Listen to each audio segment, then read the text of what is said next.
আসসালামু আলাইকুম। আজকে আপনাদেরকে একটা জিনিস দেখাবো, রেমিটেন্স কারা প্রবাসী তাদেরকে দেখাবো আজকে। এই ঘরগুলো দেখতেছেন যে এটা এই ঘরগুলো দেখতেছেন, এগুলো দেখতেছেন, এগুলাকে বলা হয় ওজবা, বুঝলেন? এটা বিশাল এলাকা, বিশাল এলাকা। ওকে, এখানে আমাদের দেশি ভাইরা কাজ করে। এ, দেশ থেকে আসি এক একটা 3 বছর 4 বছর দিন চলে যায়, ঈদ চলে যায়, মাস চলে যায়, রোজা চলে যায়। অনেক সময় অনেক প্রবাসীরা দেশে যায় না, একমাত্র ফ্যামিলির কথা চিন্তা করে এখানেও কাজ করে। এখানে আমি আসছি এই গাড়িটা নিয়ে। তো এটা বিশাল এলাকা।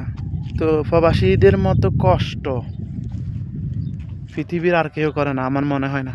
এখানে দেখছেন, এখানে ঘোড়া আছে, ওখানে মুরগি আছে, ওখানেও বাঙালি আছে, এখানে বাঙালি ভাই আছে, ওখানে বাঙালি ভাই আছে। এরা হচ্ছে রেমিটেন্স যোদ্ধা। 30-35 হাজার টাকা বেতন, বেশি বেশি স্যালারি ওজবার 30 হাজার টাকা, 35 হাজার টাকা।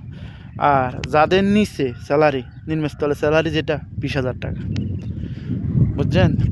বাংলাদেশ সরকার এই প্রবাসীদের জন্য কিচ্ছু করে না, কিন্তু আমাদের বাংলাদেশকে একমাত্র আমরাই এই রেমিটেন্স দিয়ে ধরে রেখেছি। রেমিটেন্স দিয়ে আমাদের প্রবাসীরা দেশকে উন্নত করতেছে, কিন্তু বাংলাদেশ সরকার কিছুই করে না। দুঃখের বিষয়। ওকে, ভালো থাকবেন সবাই।